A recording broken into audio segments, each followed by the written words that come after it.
The star card.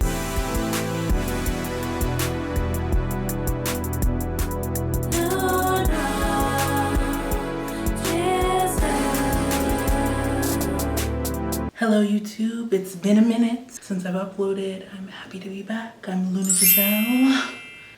And I'm here with the tea, the astrological tea. Let's get into it. I've been having some profound thoughts recently, you know, contemplations in the morning since I've been starting to wake up earlier and whatever. That's nobody cares. I was thinking about how society and the illusions of Maya have us all trying to be each other and trying to think that we're separate from each other. This whole video is going to be about how we turn jealousy, a normal human reaction and emotion, into inspiration, thus being successful, thus being our best selves. So yeah, I have this thought. So jealousy. Jealousy. Don't you jealous me? That's that jealousy.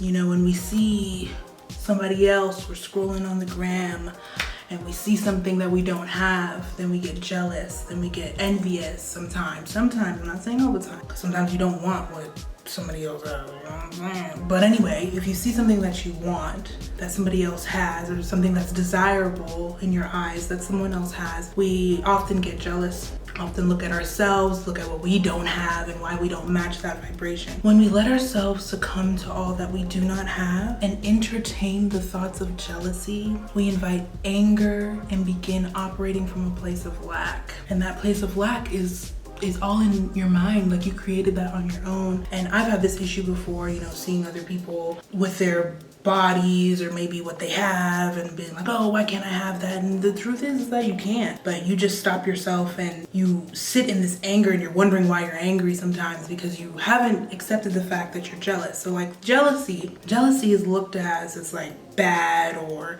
something that a lot of people dismiss in their psyche, like, oh, I'm not jealous. Even within partnerships, you'll be like jealous that your partner is hanging out with someone else, giving someone else attention that you wish they were giving to you, etc., etc. Once we stop seeing ourselves separate, you know, from everyone else and separate from what you desire, then you can turn this jealousy into inspiration. Oh, I can't have that.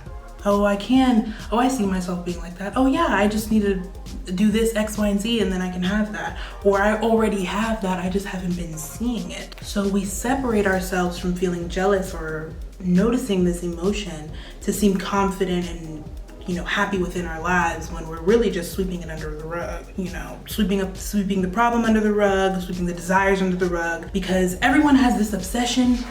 I've noticed this obsession with being original or like being the first one to do something, or if someone sees somebody else doing something, then they feel like they can't do it even though that's something they love. This all ties into the planet Venus and the goddess Lakshmi, who's in Vedic astrology, Lakshmi rules and presides over the planet Venus.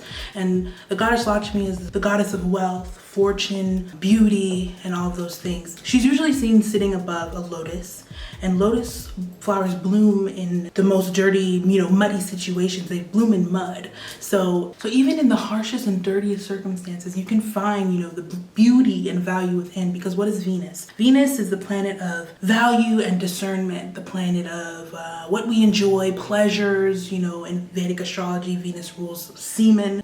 Semen is what, you know, we use to semen is what gets us pregnant as women. Lakshmi is the goddess that leads one to one's goals, makes the way for this with the help of obviously other deities, because everything's working together, but that's another video. Lakshmi is also seen riding an owl, and the owl symbolizes wisdom with wealth, like using the wisdom that you have to be able to use your wealth and use your power.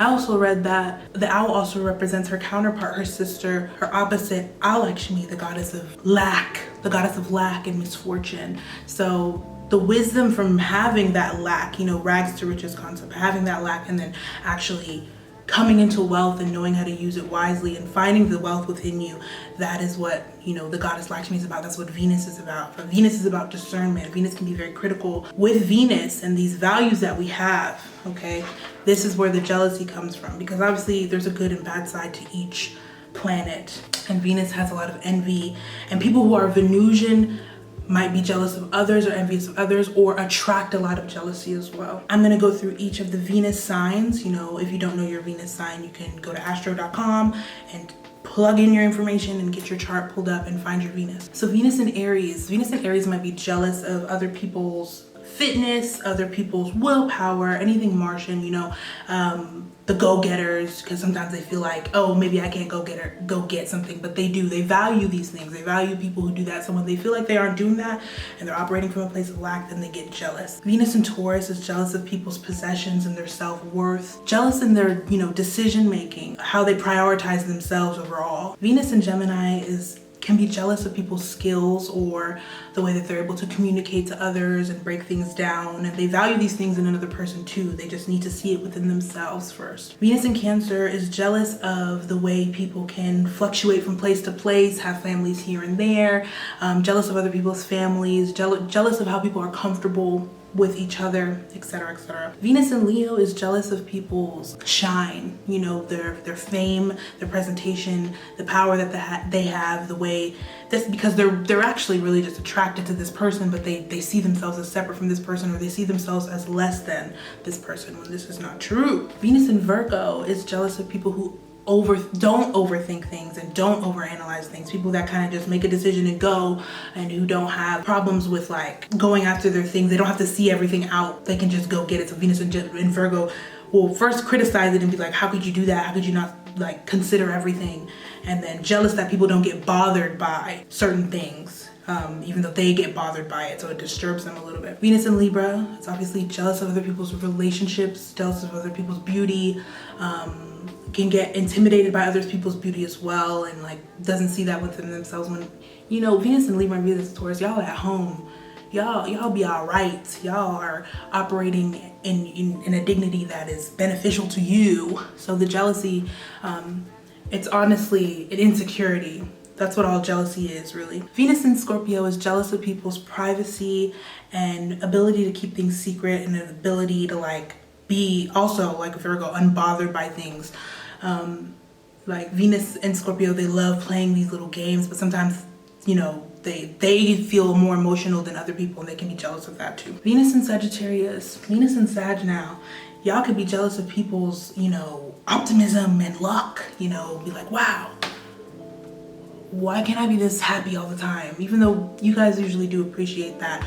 People's beliefs as well. Venus in Capricorn, jealous of people's status, their business, jealous of like how easily it seems that they can stick to something because they value this within themselves. So they can get jealous when they feel like they're not doing this. Venus in Aquarius is jealous of people's inspiration, their ability to stay inspired, their ability to be creative and keep going with things. What does that say? What does this say? I can't even read my handwriting. Venus in Pisces. Venus in Pisces is jealous of people's wisdom and their ability to travel far and wide and have no fear. Jealous of people's ability to surrender and also let the universe just take care of them, even though they value these things. So half the time you're jealous of things that you value because you think that you don't have that. You know, you're insecure about not being in this way that you value, so then you become jealous. So this brings me to the Star card. You know, this card in the tarot deck represents a lot of things.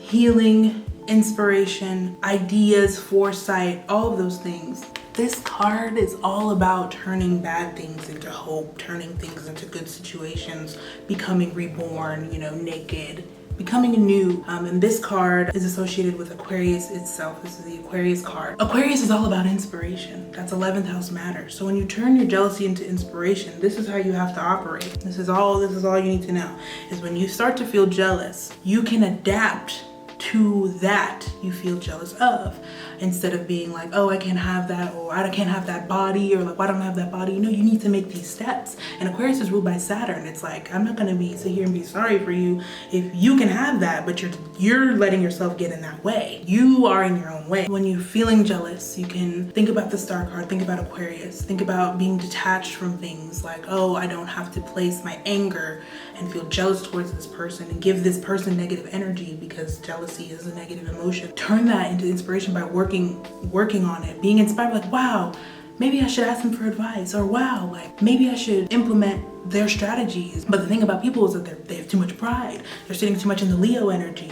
Oh, I gotta be the star, I gotta be the original one, I gotta be the one who created everything. No, it's okay to be like, oh, that's a good idea. I'm gonna start doing that too. Why not? Because the thing is there's nothing new under the sun.